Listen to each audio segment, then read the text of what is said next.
get new customers or reward their current customers.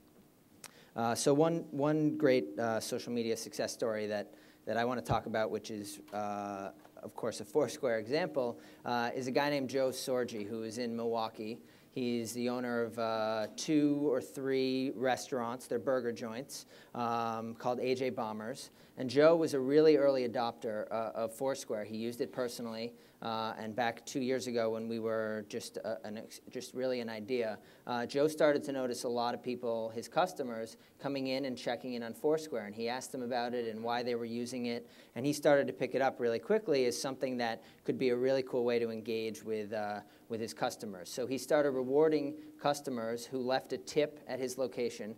A tip is a piece of geotagged content within Foursquare, which is user-generated. We like to think of it as like insider information. So you say, order this thing, it's the best thing on the menu, and when a user checks in on Foursquare, they'll see that information, it'll get surfaced to them. So Joe started rewarding his customers who were leaving tips at his place. He would give them a free cookie, free dessert. And it started to get a lot of pickup, and people were leaving a lot of really interesting tips, and he was seeing that it was really driving sales. He saw 30% increase in sales of certain items, this special burger that everyone was leaving a tip about. And then he started thinking about what other things he could do to kind of engage his community through Foursquare. And one other component of Foursquare which I left out is it's partially a game. So we've layered all these ideas of game mechanics on top of this location platform so that it incentivizes you to do interesting, fun things in the world, and we reward you for that. And one way we reward you is through badges, which are just little digital pins that you get for going somewhere. One badge you get is a swarm badge, which you get if there's at least 50 people in the same location checked in on Foursquare. And Joe said, you know, this would be a great way to get a lot of people to come to my place. I'm going to try and create a swarm party. And he advertised it only through social media, through Twitter and Facebook and old-fashioned social media, through word of mouth, telling his customers who are on Foursquare to tell their friends to come. And it was a huge success. He had 165 people come to his burger place, and everyone bought burgers, and he gave them a free drink. And 65 of those people were new customers, and they now all come back. And it's like a haven for Foursquare users within the Milwaukee area. And I think that this example, by the way, we're going to take your questions toward the end of this, so I want to make sure if you have questions that you bring them up. We're going to pass the microphone around. But this is a great example of how you can have a deliberate effort to leverage social media, but they're putting the viral aspect of this in the hands of their customers. They're doing, if you will, all the work, because they get a reward of sorts for doing that work, whether it be a badge or a recommendation between friends. And that's a very powerful aspect of effective social media. Rick, maybe a little more background if you feel it's appropriate, but certainly a success story. Sure. Well, it's interesting, both of you guys mentioned something that related to food, right? And where's the pretzel lady? Is she in here? There she is.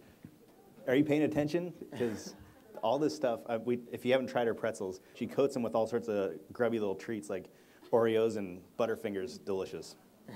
Anyway, so switching from food to wine, I was the first director of social media in the wine industry. Starting August of 2009 through October of last year, I got to do a lot of trial and error. And it's a lot of the same things that using Foursquare and Yelp, there was a lot of things that we could do, like trial and error. We would do things like share recipes.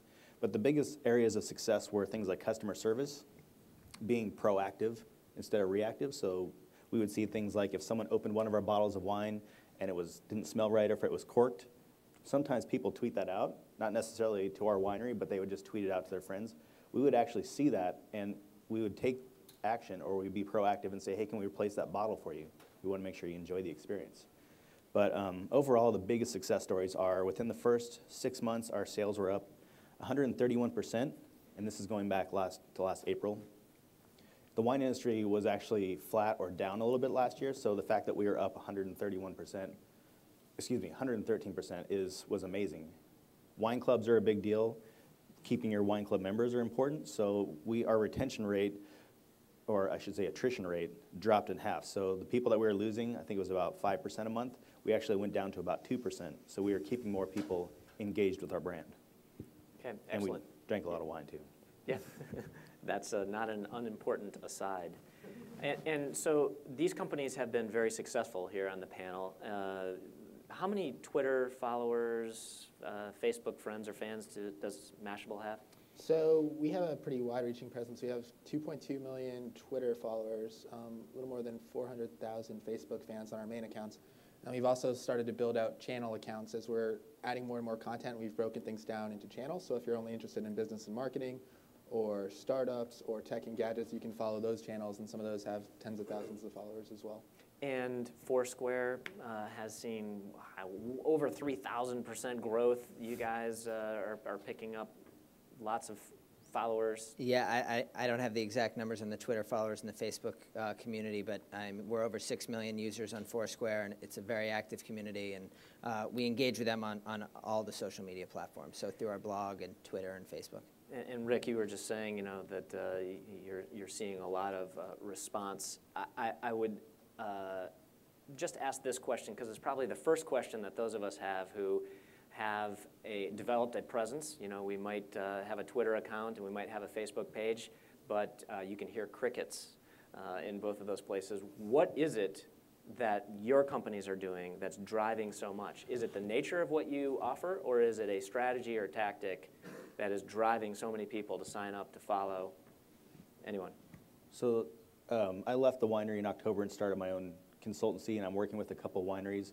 The first thing we did is we went in, and we just don't want one person at a company handling social media. We want the entire company to embrace it, top to bottom, which is a benefit and an advantage for smaller businesses, because you can weave it into your company culture at an early age rather than be a large business where you're trying to jam this new form of communication into an entire org chart. So getting the entire company to start using it is kind of like the main focus, because I think people are starting to get the concept that you have to build trust and engage online and do customer service. But I'm more interested in internally how a business talks to each other and how they all approach it as a team.